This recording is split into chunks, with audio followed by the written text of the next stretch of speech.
What up, though? What up, though, world? And welcome to the Retired Hoodrat podcast. It's your girl, comedian Tbarb in the building. I gotta make my own sound effects because I ain't got none. Not yet. And plus, shout out to my homegirl who say I overuse the sound effects. I'm just excited. It is Monday morning. We're recording live. If you're listening on all platforms each and every Thursday, don't forget Spotify, Google Play, Apple Music, all of those things each and every Thursday, but every Monday we are live. Today I have an amazing show for you as always on Detroit is Different Retired Hoodrat podcast. Make sure you find us. Today we have special guests. First off, the amazing, the one and only Dany Redwine, y'all, in the building. We also have my homeboy, one of the hottest in the country, getting ready for his one-man show. It's your boy, Mike Larry.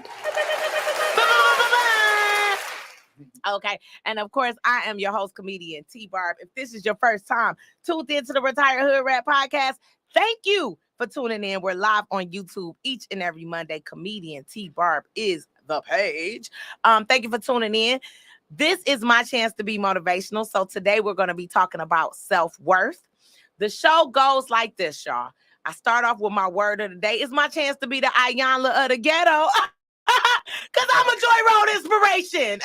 Keep it inspirational. Okay? After my inspiration, we go into our prayer. Trust me, the prayer ain't about Jehovah, Hishnu, Jehovah Jireh. I've been at the church. I was like, I did not know that Jesus had that many names. I'm sorry, church people. Y'all just be Jehovah Jireh and I don't know. But it's not about that. It's about whoever you pray to. We're going to keep the universe flowing with positive energy, y'all. And then we're going to kick it off with our guests. We want to talk to them about self-worth and what does self-worth mean for you? If you're tuning in live to TikTok, thank you guys so much. I'm on my backup page today instead of comedian Tbarb because they keep hating on me, y'all. They shut me down. And we're going to have a talk about whether social media is discriminatory towards Black and brown creators, but that's another story. Today we're gonna talk about all the inspiration in the world. I appreciate the likes, so give me all the likes because it makes me feel good, y'all. Okay, let me see. Air horns. Okay, because I am accused of overusing the sound effects. Don't forget comedian Tbarb on YouTube. And if you want to sponsor or advertise with us, get at me, tbarbentertainment@gmail.com, or you can go over to Detroit is Different and tell them that you want to advertise with T Bizarre. Shout out to Dany. I'm going to put the camera on Dany one more time because I've been walking and you don't see. Look at my arm. For everybody looking on TikTok, you see that? The flab not flabbing like it was. I've been walking every day for 3 days. You know, after 3 days, Black people be thinking we is in shape. It's been longer than 3 days. How many days? We've done it's probably about a 6. Okay, 6 days. Yep, 6 days. Listen, I am Jane Fonda, bitch. I am doing it. Why would I say that before prayer, bitch? I don't know. But listen, I'm doing it, y'all. I feel like Richard Simmons, y'all, okay? Titties are sitting up better and everything after the 6 days of walking. So, you know, Black people, we walk off for 4 days and I ate a salad. I am doing it. But last night, I came up with some spaghetti fries that Dany executed. We'll talk about that later. Vegan spaghetti fries, bro. Spaghetti fries? You know how you take the ground meat, the cheese, the sauce, and we put it on top of some fries, bro. Delicious. Okay, fat shit. Put it. Yeah. Cheese. And what else? Like everything you would put on spaghetti. Yep. You take the spaghetti and meatballs and dump it on some fries. On some fries. It was delicious. So I'm a fat vegan. But anyway. So yeah, right. We start our show, like I said, every week with our inspirational moment. And today I want to talk about self-worth because that's going to be our topic and what self-worth means to you. There is somebody out there who is not feeling worthy because they're constantly in a state of comparison. They are constantly worried about what the next person is doing instead of focusing on themselves. And it's causing anxiety. It's causing depression. It's causing a lack of self-worth. And what I'm here to let you know is that, and I say this often, comparison is the thief of joy first. Secondly, when you're focused on other people, how can you focus on yourself? You only have so much brain capacity. Yeah. I know we think we could do whatever, but when you so busy focused on the next person, what they have, what they're doing, that's taking time away from what you can accomplish for yourself. Okay? So, in this moment, when you're trying to accomplish something, it is hard. The world is tough. It is difficult. You will shed tears. You will shed blood. But you have to continuously maintain that self-worth. And sometimes that means cutting off social media. Sometimes that means cutting off those friends that may not add value. Sometimes that means cutting off your family who may not understand what it is that you're trying to accomplish. And everyone has to remember, if it was for everybody, God would have given everybody that vision. I'm going to say that again. If it was for everybody, then God would have given everybody that vision. Mm-hmm. Everybody has their own unique set of talents. And we're so busy trying to do what other people are doing that we don't even embrace our own talents. Yeah. It's somebody out there that's so busy trying to braid somebody's head that they don't realize you're supposed to be baking the cake, girl. That's what your gift is. It's somebody out there trying to make somebody laugh when they really should just be acting in a drama. Okay? It is somebody out there that is trying to walk when they should be running. It's somebody out there on the elliptical when they should be on the treadmill. It's somebody out there on the stair climber when your ass should be pushing weights. The point being is that when you're watching what the other people are doing instead of doing what is naturally inclined to you, we all have a natural inclination. We all have something naturally that God has given us. And if you don't feel it's God, you feel it's yourself, 5%ers, that's okay. But we all have something that is for us. And when we're so busy looking at what's for the next person, we don't get a chance to tap into our own gifts and what is for us. So what I want people to understand is your self-worth is not connected to what anybody else is doing. Yes, we're going to have partners in life. Yes, we have other people that we work with that help us, that add to us.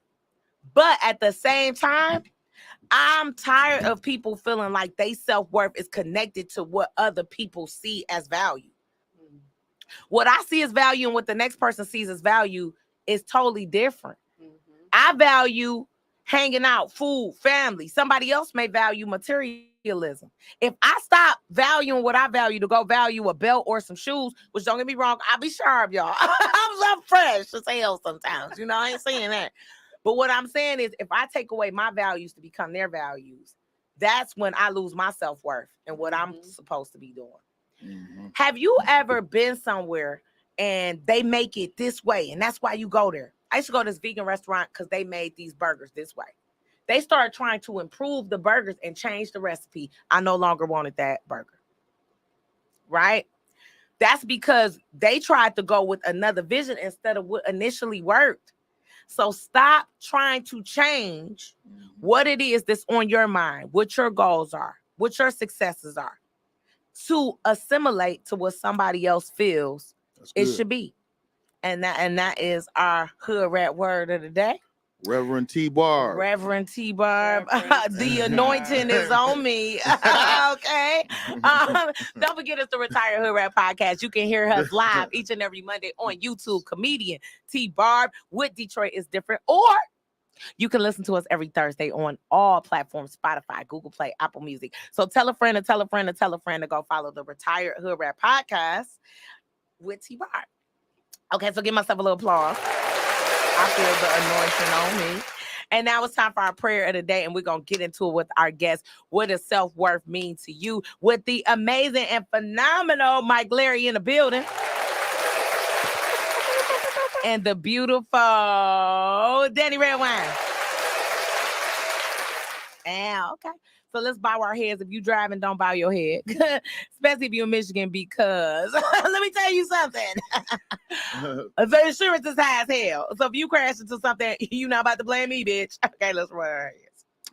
Dear God, Thank you so much for bringing us this day, God. I just want you to anoint someone's heart and mind with self-worth. There is someone out there that is lost. There is someone out there that is depressed. There is someone out there with anxiety because they have attached their self-worth to another. God, I want you to take that and detach that and put it back in them. Challenge their heart, challenge their mind to go with the vision that you have given them. There is someone out there who is lost. They don't have any self-worth, any self-expression. They're not feeling good about themselves, God. And I just ask that you touch their heart in this moment right now and make them feel better about themselves. Let them know that they are worthy. Let them know that they are important. And let them know that you gave them that gift because they are worthy. God, we just pray that that person hears us, that that person feels us, and that person changes the trajectory of their life based on who they are. And they understand that they are important, and that's why they are here on this earth, God. In your name we pray, amen. Amen. Okay, I'm going to give myself a You turned some sinners into some saints. He's retired hood rat prayer home. Anyway, we keeping it moving. And she clapped at her prayer. Right? Oh, air horn. Get on her prayer. Yeah, and some of these right here. My head couple of them too. Church You know of what Tbarb. I'm saying? Don't, Look, listen. Jasmine. You know what? I'm done with you. On Mike the Larry done fucked up and let me start playing with these. Everybody know I love these. Okay. Oh, that's when you cuss. Oh yeah, that's the cussing one. Yeah. Yeah. As Retired Rap Podcast, let's introduce our guest. First coming up, we have the amazing Dany Redwine, straight out of Grand Rapids. Oh yeah. Comedy diva, amongst other things. Yes, I have a few trades. You know, I got a few talents under my sleeve. You know what I'm saying? And then we have the incomparable Mike Larry. You can catch him on Tubi. He has a one-man show coming up July 30th if you're in the Metro Detroit area at the Redford Theater. And he on like 47 movies. Yeah, right? He sure is. 47 movies. He was nominated for a Detroit Emmy. And the best Judge Mathis impressionist. And he the governor of Detroit. Tbarb, man. I appreciate you having me. Yeah, it's like 48 movies though, but since you want to boost it, might as well add one more. Get my stats right. You might as well. 48 movies on Tubi. You can catch him on Mama's House. Mama's House, Buffed Up, The Mule, Lifestyles of the Rich and Famous, and Unsolved Mysteries, Tubi version. And First 48. He was the detective. And Parking Wars. No, I'm a nigga in the little weight room. I was there, but that's a big accomplishment though. 1,600 seats out of his show. Mike, you setting the bar. You setting the bar high. Yes, he is. And we're going to get off into that. We have our guests in studio. Make sure you go follow comedian Tbarb so you can go live with us and on TikTok. Thank you guys for tuning in the beginning of the show. We're going to get out of here and come on back. Make sure you following me on all social medias, comedian Tbarb. But listen, you guys. Today's topic is self-worth. We're going to kick it off to Dany. First off, Dany, tell the audience a little bit about yourself, your journey, and who you are. Born and raised in Grand Rapids, Michigan.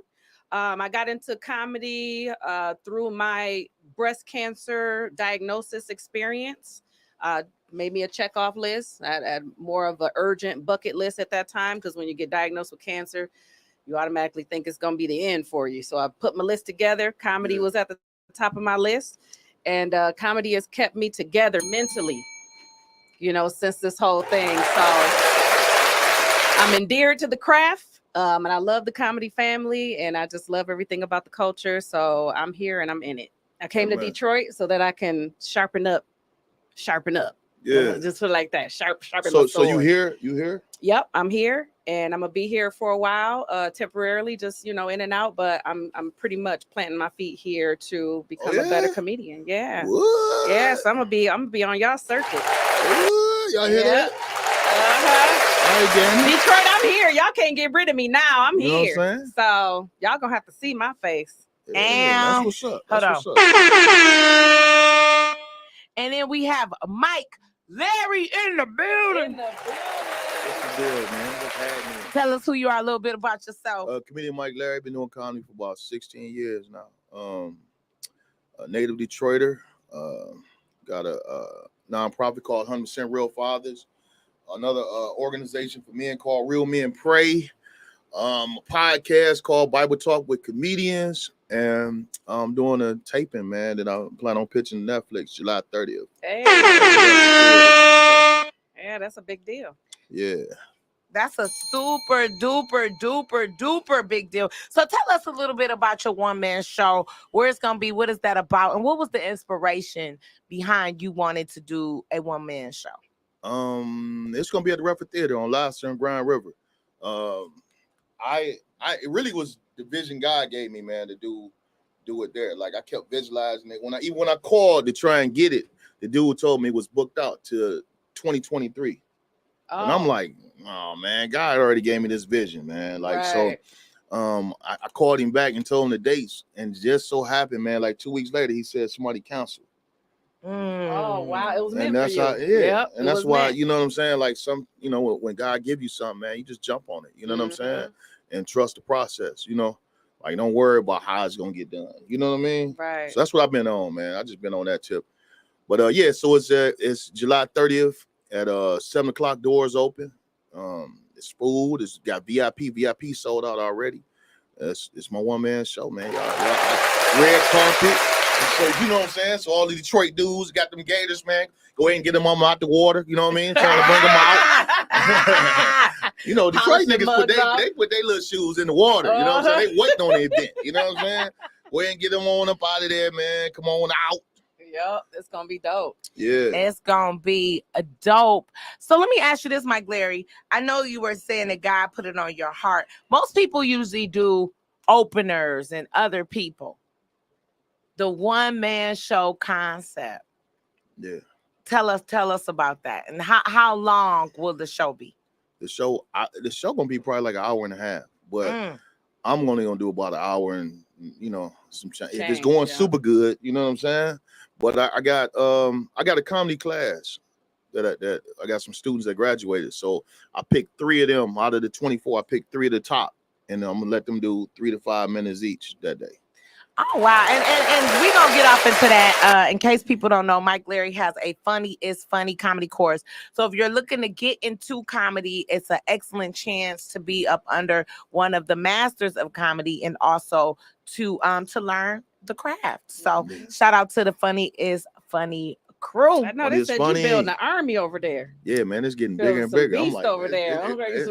It's getting kind of scary. I'm like, wait a minute, hold on, these dudes is crazy. How you got to call in some people to help you out with the alley-oop? You know, like I tell them all the time, though, a lot of them want it to happen real quick, but they starting to learn, and they starting to learn that it's a process. Yeah, absolutely. You ain't just come right in and blow up even tomorrow. The funniest people. Like I've met people that are just naturally funny, but would they be a comedian? Nah. It's a process. Like this game ain't. People think, like I tell people all the time, like if you in it, you think you about to just blow up tomorrow, you might as well forget about it. You know what I mean? You gonna have good shows, bad shows. You know what I'm saying? You gonna have times where you want to quit. Like, man, this ain't for me. Yep. But I've had people ask me that. They'll say, why are you in it if you're not trying to be successful or be, famous or whatever? And I always tell people, you're not limited to just the stage when you do comedy. At all. There are so many different avenues you can take from comedy. You're not only learning how to be a public speaker, but you're also becoming a better writer. Mm-hmm. Your timing, you're perfecting your timing. Knowing what to say and what not to say. You learn a lot from being a comedian. So let me ask you this, Dany Redwine. How long have you been doing comedy? And speaking of, what are some of the things that you feel like you've learned personally being a comedian? I've been in it about 8 years. And unfortunately, what I've had to learn in this field is that everybody's not gonna like what you do. Everybody's not going to like what you bring to the table. When I first came out, my focus was breast cancer, and making people more aware of breast cancer and also bringing some light to breast cancer because it's such a dark thing, and everyone you say cancer and everybody automatically gets cringy. You know what Yeah. I mean? Because they're afraid of, offending someone. But it's actual real life stuff that we go through that's funny. You know what I mean? That, not the average person could understand, but they could empathize with. You know what I mean? Because they have a mother or sister or, an auntie or a friend that they're endeared to, that they can kind of put the mindset of, oh, if this was my auntie, I can kind of, see why she would say that. You know what I mean? But you can't expect everybody to like what you bring to the table. And I've had people that have said, I don't think that breast cancer is funny. No, it's not funny. But my situation and what I had to do putting on this crooked bra, you know what I'm saying? Right. Putting on Hold this on, bra. everyone say crooked bra. When I gotta stuff my bra and I'm in my 40s, you know what I'm saying? Yeah. That people can, kind of think, okay, all right, I can see a little. But you're making light of a situation exactly that's of a dark tragic. situation. Exactly. You know what I'm saying? Exactly. And that's your preference. And the cool thing about it is that you've been through it. Right. So sometimes when you go through something, you're able to talk on something that you've been through. Right. You know what I mean? Yeah, absolutely. Like you dogging them or nothing. You just say, hey man, look, let's look at the brighter side of this. You know what I'm saying? Mm-hmm. And I'm not making this up. Yeah. Like a lot of comics make up stories. I mean, you do it all the time. Yeah. But I'm not making this up. This actually happened to me. And some of the stuff that I make light of, like the dude, not be trying to go after my new titty, not knowing my new titty didn't have no filling. You know what I'm saying? Like, he giving the new titty all this attention. You know what I'm saying? Because she brand new and shit, And I'm like, I don't feel shit. Nigga, I'm gonna need you to focus on the old titty, So, a lot of people don't realize that those are things that you go through. So I definitely can say that that's what I've taken away from this experience with comedy, is that everybody is not gonna feel your jokes. You just got to get out there every time, show some confidence and some character, and most people feel you. Most people will vibe with you on that. Speaking of, so Mike Larry, let me ask you this. Throughout this journey, what is something that you feel comedy has taught you? And tell us about your worst moment on stage. I'm gonna go with my worst moment on stage. You didn't get a banana thrown at you, did you? No. Okay. So Kool-Aid, R.I.P. Kool-Aid. R.I.P. Kool-Aid. He had one of the worst rooms in America. He had it's Views. It's called Views now. At that time, it was called Lucky's. It was called Lucky's. I remember I done got drunk at Lucky's. I saw a girl pee on the floor in Lucky's. So it was one of them situations where the crowd wasn't paying attention to nobody. The whole crowd, the stage was so far away from where the crowd was. You know what I'm saying? The tables was. And everybody was bombing. I'm talking about everybody was up there with nobody doing good at all. And I was new, super new, man. I probably had to be like maybe a year or some, I don't know. And he brought me up. Nigga gonna say, man, you don't seen this dude on Comic View, Def Comedy Jam. Like he gave me these big accolades, you know what I'm saying? So I get on stage, as soon as I grab the mic, somebody in the audience is like, man, he ain't never been on Def Jam. You know what I'm saying?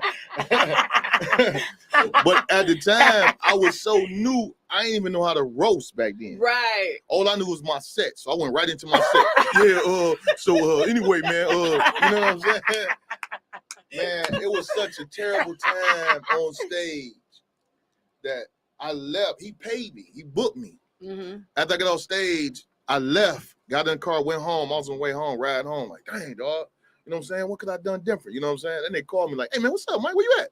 I said, I'm on the way home. He's like, nigga, you forgot to get paid, nigga. I'm like, well, man, you might want to go ahead and keep that, man. I'm undeserving. Well, we've all had those.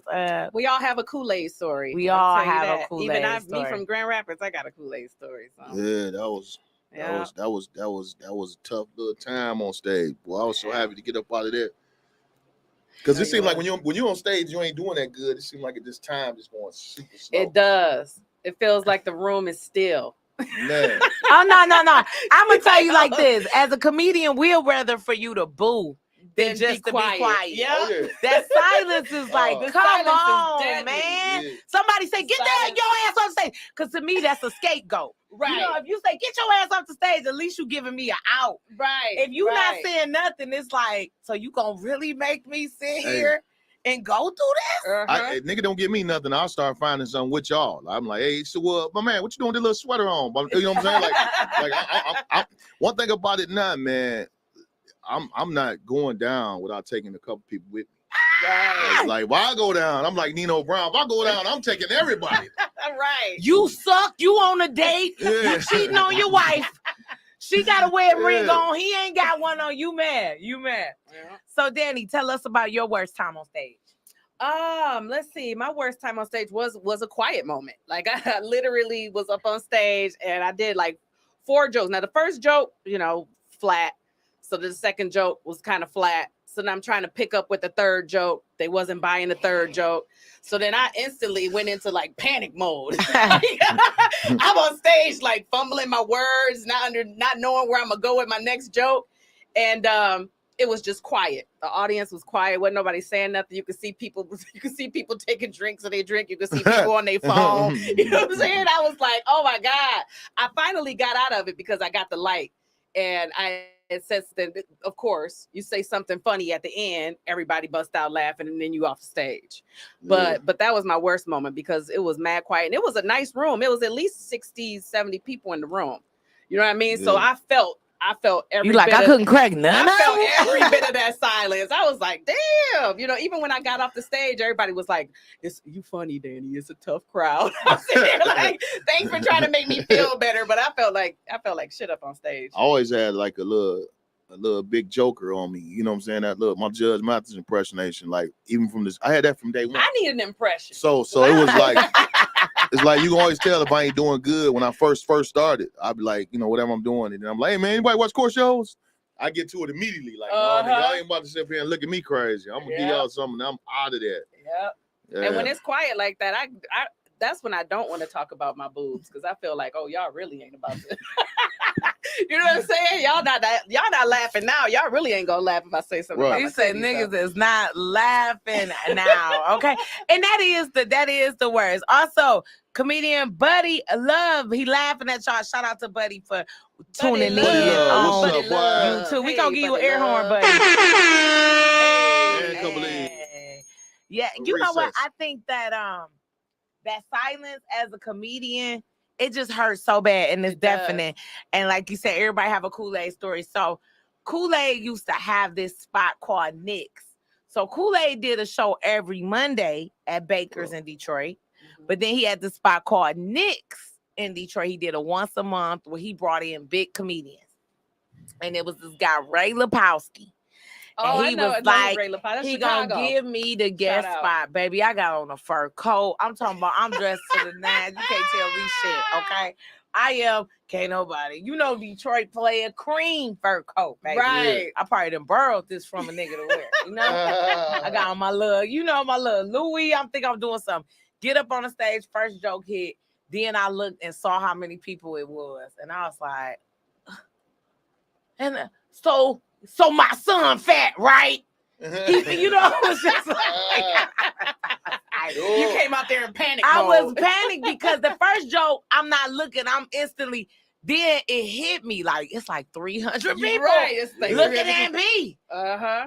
And I struggled, and I had my homeboy, shout out to my homeboy, Jason. He was dying laughing at everything, but nobody else was making a noise. He was like, everybody like, oh, he want to fuck her. You know what I'm saying? Like, but he didn't. He was just my friend. Like, they understood. Right. Yeah. The craziest part was that I did bad, and Kool-Aid was like, yeah, so you gonna do better the next show. I'm thinking the next show. I'm ready to leave. Like, you like, ain't no next show. He like, nah, shit, you booked for the night. Everybody trying to take my spot. He like, nah, she gonna do this next show. Simple as that. And the next show I did better. Listen. I didn't kill it, but I did better than the first one. But Kool-Aid was like, nah, you ain't getting out of this, bitch. Kool-Aid will make you do. He will make you do what you're supposed to do. I'm telling you right now, Kool-Aid scared the crap out of me. When I first met Kool-Aid cussed me out. He cussed me out good. But he cussed me out for valid reasons. You know what I'm saying? I was a new comic too. I probably was a few months in at this time. And I did a show with him. And when I got up there, I was doing good, but then I lost my traction, after a while. And I got off the stage flat. And when I came out to that lobby, Kool-Aid walked up to me and was like, baby girl, these people paid money for this show. when you get up there, you better get up there and be funny the whole time that you up there. You know what I'm saying? And I was like, now mind you, this Kool-Aid, so I'm looking like I'm getting cussed out by God right now. You know what I'm saying? Like, oh my God, I'm traumatized. And he ain't playing. And he was dead ass serious. Yeah. I mean, he ended up trying to flirt with me at the end of the night, but you know. Oh, he was definitely a hoe. But that stuck with me. You know what I'm saying? Like, you know, people come to a show. Yeah, they come to see a show. This ain't no open mic where you practicing. This ain't the gym. Yeah. You know, when you come in here, you make sure your shit is tight. Yeah, use all that stuff for the open mics. Exactly, you know what I'm saying? Like, exactly. You know, and I learned a valuable lesson that day. So that's dope. Yeah. That is what's up. We got another comment too. Buddy Love says he remember going the 90s saying 2 jokes after no reaction. I said, yeah, Barb, come grab this mic, B. He did. He did. He said half minute. You know what I appreciate about that night with Buddy? Because Buddy did recognize. Hey, and this was an open mic. Me, right. Hey, he was like, you know what? This ain't working out too good. Tbarb, come get this mic because I need to go practice. I was like, all right. Yeah.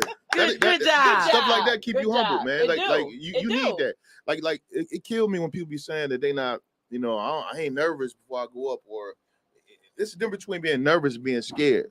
Yeah. You ain't supposed to be scared. Nah. But you're supposed to have some type. You got to respect. I respect the craft, so I'm nervous. Absolutely. Before I go home, I'm nervous. Yeah, you get them nervous jitters till you get. I just feel love because you just never know what might happen. Yeah. You know what I'm saying? Yeah. I'm starting to call it butterflies. You know what I mean? Because that's exactly what it is. It is. I feel like if you don't feel that, you about to have a bad show. Man. That's because you taking it for granted. Yeah, absolutely. Yeah. I done felt like, you know, like, man, I'm about to. Boy, oh boy. Yeah. I was up there struggling. Struggling. I've had a couple times where I'll come out like super confident and then you don't get the response that you want from that initial joke. You know, that first joke, you want that laugh for that first joke. When you fall off on that initial joke, then you just gotta be like, oh, I ain't gonna lie. Should I continue with this? Where the east side at? Virgos in the building. Where the ladies at? Sagittarius? Where the couples at, right? Hey, but who got kids? God be playing with me, man. Like God be like I remember it was some point. Cookie Hall on my live. Hey, Cookie Hall. Hey, Cookie, what up, though, Cookie? It's been times where I got arrogant or something. Like I'm feeling like, you know, like I had 3 or 4 bad. I'm feeling like, you know what I'm saying? Yeah, absolutely. And God would be like, all right, go ahead. I'm up here, man. Like it feel like I'm bombing. Like, okay, Jesus. And then he'll throw me something like a dude to walk in with a fur coat on or something. Yeah. I'm like, all right, cool. Thank you, man. Yeah, appreciate you can it. focus on that. Look at my man fur coat. Boy, got a German Shepherd on. You know what I'm saying? Yeah. Yeah, that coat tied up outside. Oh, love you too, Cookie. Because I ain't gonna lie, Detroit will humble your butt. I'm gonna tell you, it will. You go other places and they'll get a mercy live. Detroit is not doing it. They'll start playing Sada Baby. Listen, I'm telling you, because when I first started coming to Detroit, this was like maybe 3 or 4 years ago. I really was coming because you were here. You know what I'm saying? So it was like I was coming more to Detroit because you were here, because I didn't really care for Detroit. No offense, Detroit, but I ain't like y'all for a long time. Get her out of here. I wouldn't have a problem with Detroit, but I got jumped at the White Castle. I got jumped at the White Castle. That's why I didn't like Detroit. I got bit in the back and everything. You know what I'm saying? So, and we are biters. We are biters. Yeah. So I was like, fuck Detroit. You know what I'm saying? I do bite when I fight. Scandalous fighters. You know what I mean? Yeah. But I got back into Detroit on the comedy scene. You know, so I became endeared to Detroit because Detroit wasn't just giving me mercy laughs. You know what I'm saying? They like, oh no, baby girl, you got to come a little bit. Ain't no mercy laughs in the D. You know what I'm saying? Ain't no mercy laughs in the D. Do y'all know why? Do y'all know why? Why? What? You just move something. It's the light. It's okay. Just don't break it. Think about why. I mean, why do you think? Well, I'm gonna tell you this. Detroit was just ranked, and I'm doing a video about this later. So Detroit was ranked the second most stressed out city in the country. On the 3rd murder joint too. Yeah, and I think we was named the 3rd city with the highest count of bed bugs. We're in the top 5. Yep. We're in the this is right after we were named one of the world's 50th greatest places by time. Damn. What number was Detroit on that list? I don't know, but we was in the top 50. It was only 2 American cities on the whole list. Oh wow. Mm. Yeah. My We gotta do thing better, is, Detroit. I feel like people in the audience feel like they funny already. Oh, yeah. You know what I'm saying? They feel like they can do what we do, so they judging you the whole time. Oh They're yeah, like, absolutely. man, all right. Absolutely. Like, you know what I'm saying? I mean, he's Absolutely. straight, but That's why I encourage people. I encourage everybody that say they want to do stand up. I'd be like, get up there and do it. Yeah, then you will You know what I'm see. saying? Because then you'll actually see what it is. Because people on the outside looking in, you don't understand until you are on that stage in front of a whole bunch of strangers trying to make them laugh. Yeah. It's a different ball game. I used to do that Mandy's all the time. People would be people in the audience, someone they can do it. I'll bring them on up, man. Yeah, They bomb. come on up. They're bomb, and then Ready to go get on some back, stuff? get their head together. Like, oh, I'm sorry. Yeah, absolutely. So let me ask you this. We'll start with you, Mike Larry. How has what you're doing affected your self-worth? Do you think being a comedian has made it easier for you to value yourself or harder? I think with this, what I'm doing here, any entrepreneur, you have to believe in yourself. You know what I'm saying? Like, even when nobody else believe in you, Yep, you got to believe in you. Even, you know, I was just telling somebody that the other day. I said, you know, I can't expect for somebody else to go as hard on my vision as I do. Right.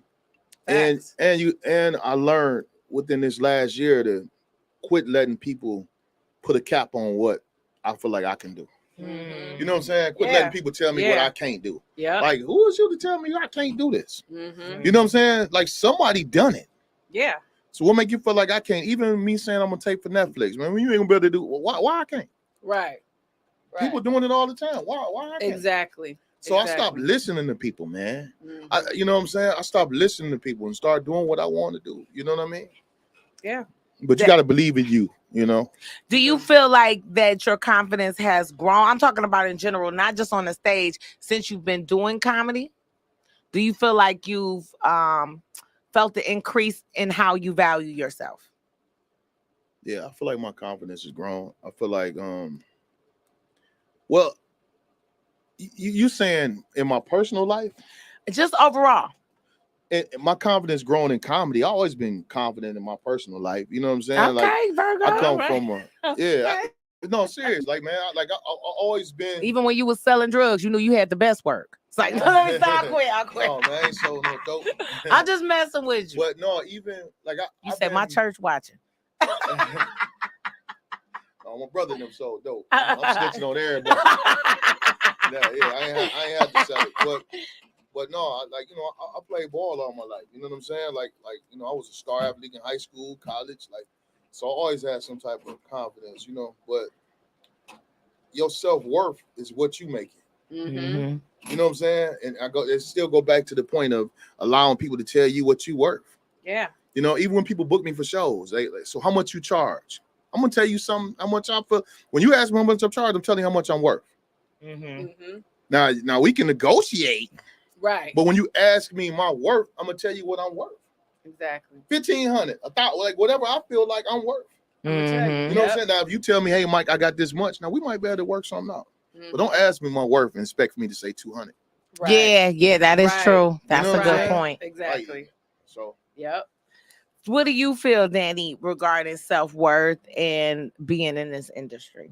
Well, I definitely can say that it's helped me out a lot with my confidence. I'm a young Black girl growing up, didn't have no self-esteem, let people treat me any kind of way, didn't really regard myself highly until I got diagnosed with cancer, really, to be honest. And comedy and getting on that stage really gave me a lot of confidence in who I am and what I do and the person that I am. So I'm endeared to comedy for that too, because I wasn't always a confident person until I started doing comedy. And I still, there's still times where I struggle with that confidence, but I've come a long way in that regard as far as, you know, being up on stage. Worth, my worth is a lot more than I felt like it used to be because of comedy.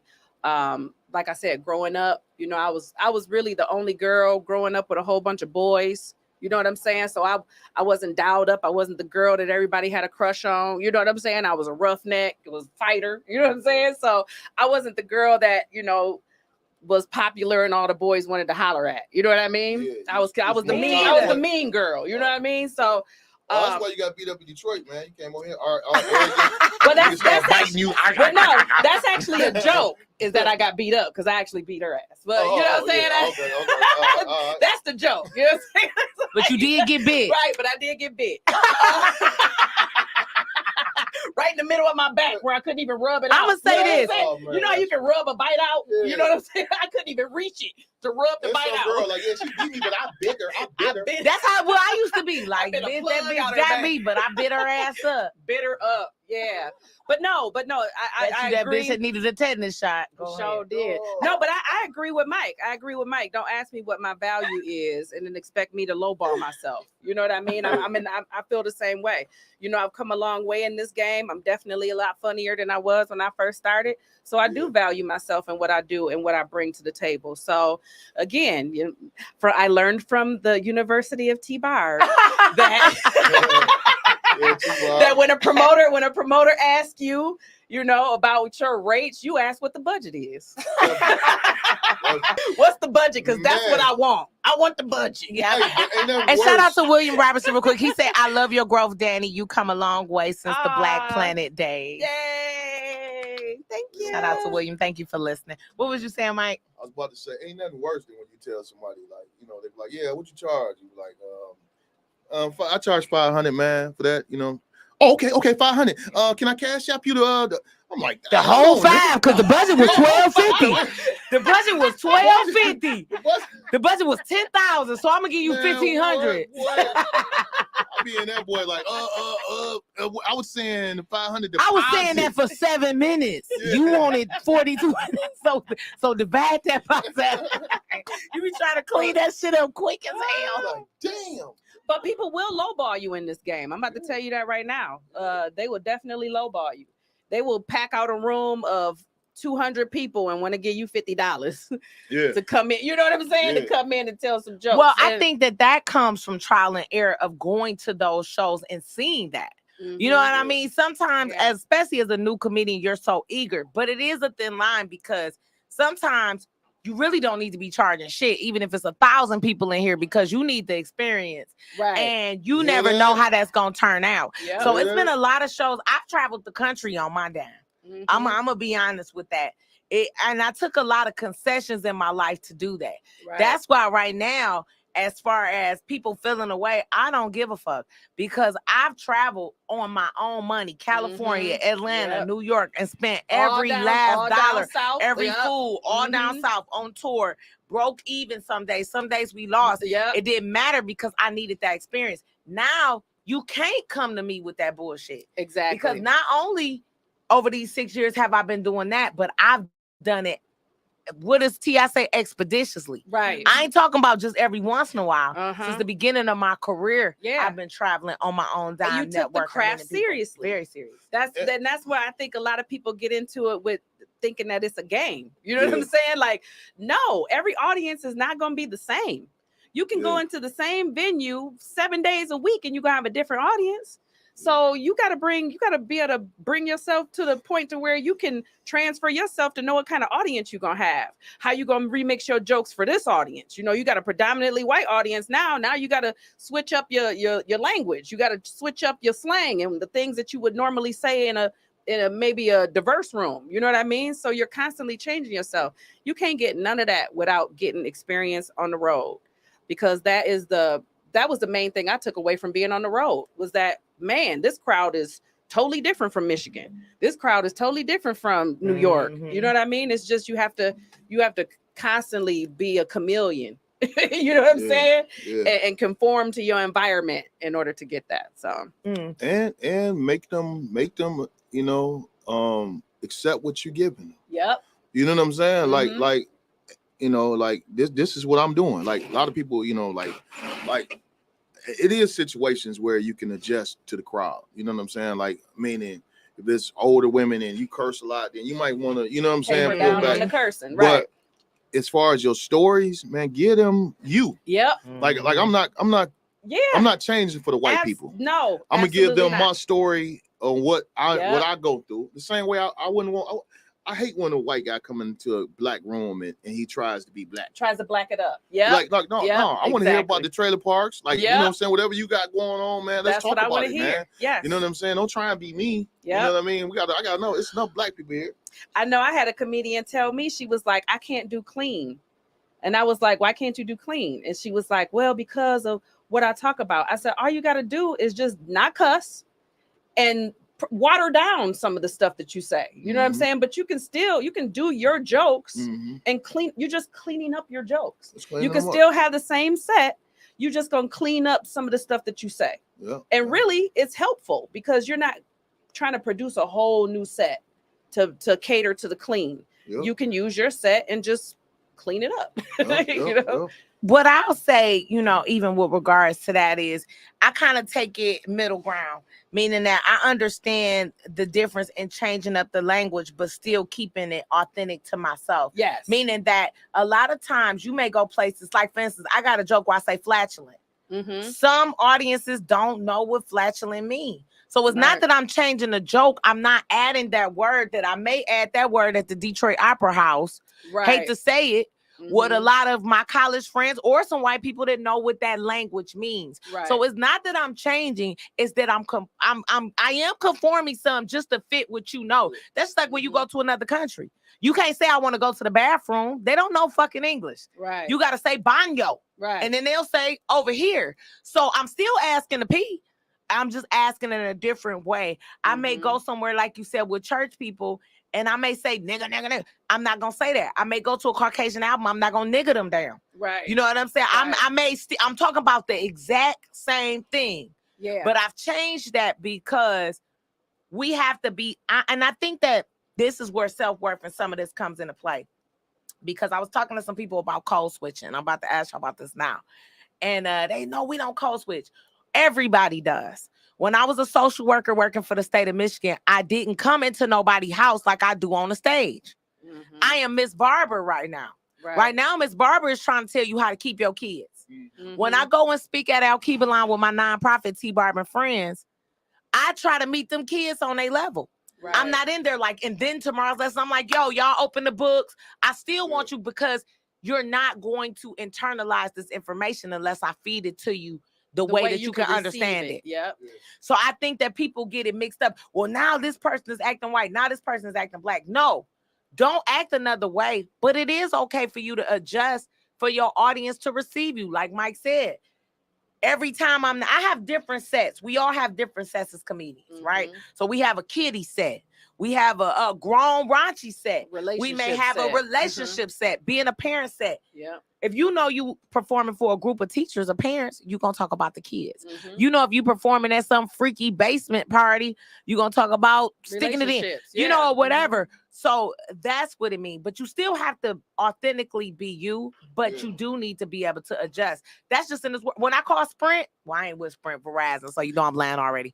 When I call Verizon, I'm not going to be like, what up, though? My goddamn, hello? Yes. Okay, I need the manager because I don't understand why I'm paying this absorbent amount of money for this phone bill and it's not actively working. But the only thing, though, Tbarb, and this is what you'll get somebody who'll go extreme on what you're talking about. So this is my thing. So if I act this way in the white room, act this way in the black room, what about when I'm on Kevin Hart level?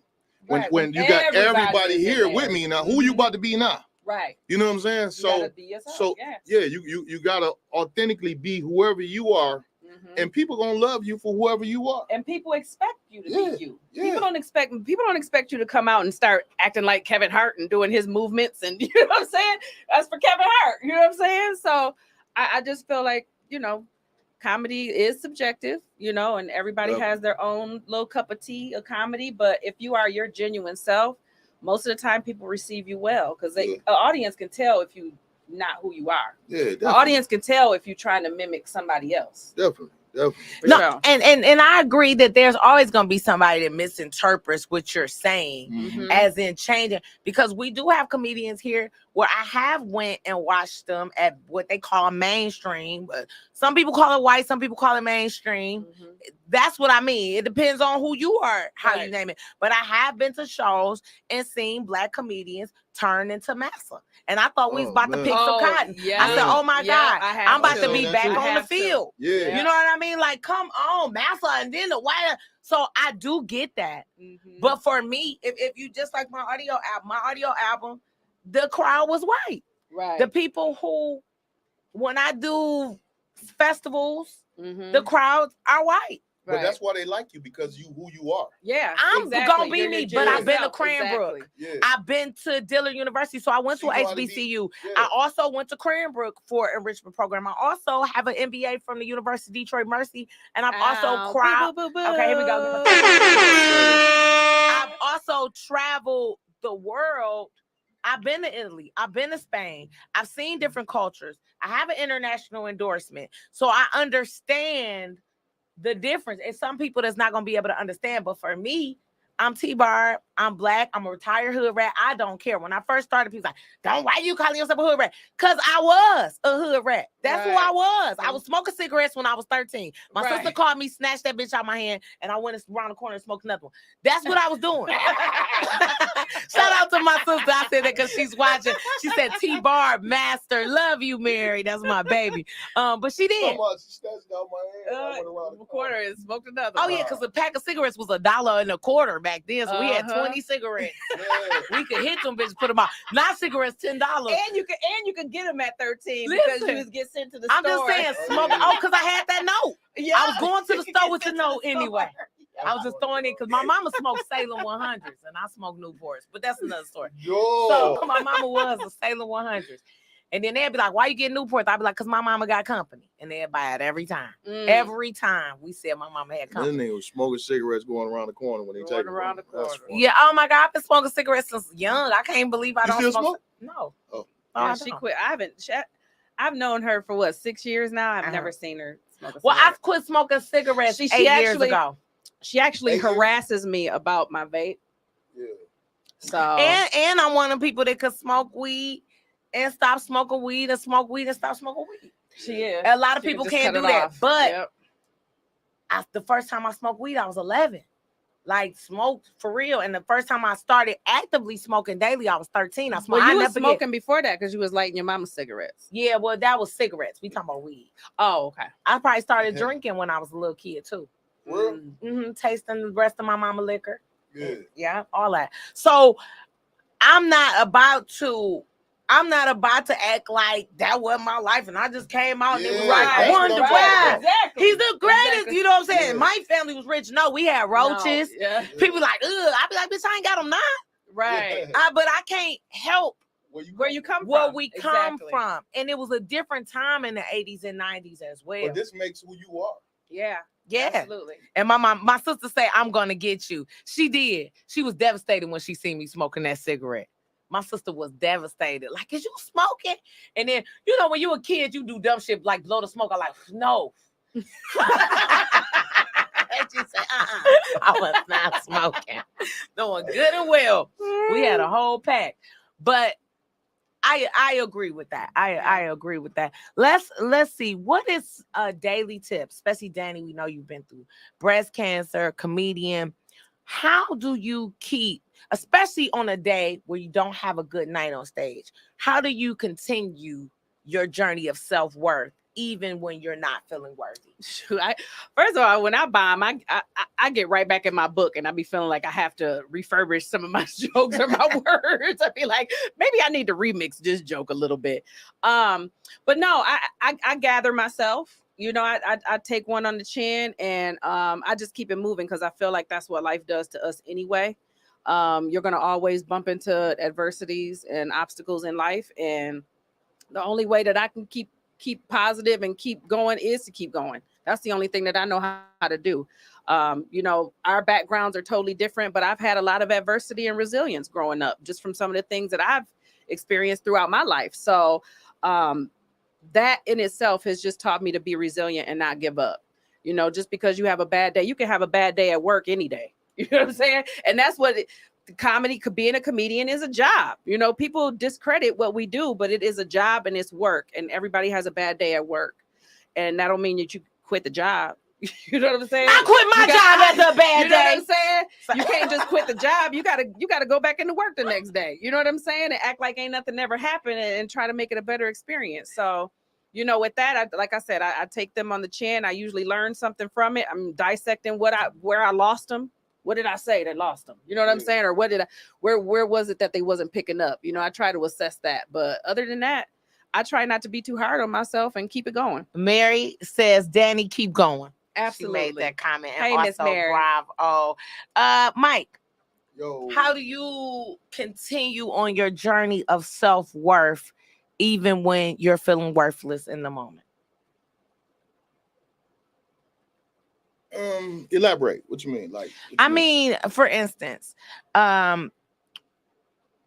sometimes, especially in today's world, when you're not hitting your goals, maybe you didn't get the response from the audience, maybe you didn't hit the goal, maybe you didn't get this. How do you continue on your journey of feeling good about yourself, even in those moments? And I only want to tap on that because there are a lot of people who just get stuck and not feeling good. So how do you bounce back? I'm one of the ones who I look for in basketball terms, I look for the next shot. Mm-hmm. You know what I'm saying? Like I'm never really sitting in it. You know what I mean? Like I guess I've been through so much in life where I didn't have a chance to sit in things. You know what I'm saying? Like my mom died. I had to take care of, help my father, my brother and sister. My dad went to jail. I had to still raise them. I had custody of my kids. The ex-wife left me with, you know what I'm saying? Like I was always put in positions where I didn't have time to just sit and let stuff fester. Right. You know what I'm saying? Right. And so I'm always like looking for what's next. What can I do different? What can I do to better this? What can I do to, and that might be that is what drives me. Well, damn, Mike Larry, we didn't know that you was the Uncle Teresa. Like, I had to raise my kids. I raised everybody down the street, and I fed the family on the corner daily. And I could believe it. And you from Schoolcraft, so we already know what time it is. Yeah, it was crazy. So I'm just glad that everybody can get tips. I hope you guys are enjoying the show. It's the Retired Hood Rat podcast live on Detroit is different. Make sure you check us out this Thursday at A Lotta Studio, where I'll be hosting I won't be hosting every Thursday, but every Thursday, A Lotta Studio does an outside podcast where you can come, community garden, live band, 5 to 9, Clements, and the Lodge Service Drive. If you're in the Metro Detroit area, make sure you pull up. A lot of studio, and it's free. It's community-based. This particular Thursday, we'll be talking about urban farming, but there is a plethora of topics. So make sure you're in the building for A Lotta Studio. And also, August 31st, Tbarb and Friends opens up at the Detroit House of Comedy. That's big right there. I'm bringing my homeboy, the funny Isaiah Kelly, straight out of New York from the famous Kelly family. Also, Ken Whitskill, one of the local favorites, is my homeboy. He is hilarious. And of course, Dany Redwine will be on that show. I'm pulling up to do a guest spot. Come on, pull up, do that guest spot. And we will be open every last Wednesday of the month. So we're going to sell this show out. Don't forget, September 28th, we got Coco and Tim Finkel in the building. So make sure you pull up every last Wednesday. We should be selling this out and showing the Detroit House of Comedy how Tbarb and Friends gets down. Shout out to Lawrence Jordan, also known as Jelly. I got action. Just learn how to comment on YouTube because I'm an OG. Tbarb got 2 comedic gangsters on comedy on the show. What up, though, Mike? What up, though, Dany? Hey. This Jelly showing my government name. Jelly. What up? And shout out to Kari. Thank you, Tbarb. What up, Mike Larry and Miss Redwine? Hey. All right. Well, I hate it every time I'm doing this show. It's so good. It's coming to an end. So, Dany, how can they get in touch with you? Tell them your upcoming shows and what's your outro self-worth statement. Okay. First, what was it? My next show's coming up. I'm be in Flint on the 30th. I'm doing a show for Flint on the 30th. And then I got your show coming up, Tbarb and Friends. In between then, I'm gonna be hitting a whole bunch of open mics. I have another show in Portage on August 13th. That is going to be my first hometown headliner show, representing Grand Rapids for that show. And I sold that place out last time. It was a small venue, but I was geeked because I sold it out last time. Ain't nothing. So I'm excited. They know I'm coming back, so I'm hoping I sell that mug out again. But yeah, I got that coming up. What was the other thing? And your self-worth statement, your final self-worth statement. Stop worrying about what people think about you and do what it is that you feel like you here to do.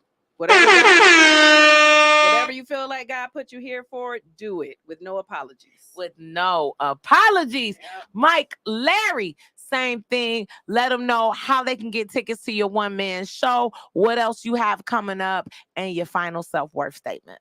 Tickets to my show, you can hit me up, man. I'm dropping them off. Old school. 313-629-7118. That's my phone number. Fine. Right. Text me how many you need. I'm Right. pulling up. Who? Mike Larry? Popping them out the Who? trunk. Mike Larry? Remember Go Mike into the Jones? trunk. Pop Right. the trunk, Mike Real Larry. talk, man. I'm pulling up on you. 313-629-7118. The next show I got is the one I'm talking about. It's July 30th this weekend. Red carpet, so make sure y'all come out dressed to impress or whatever you wear, whatever you feel impressive.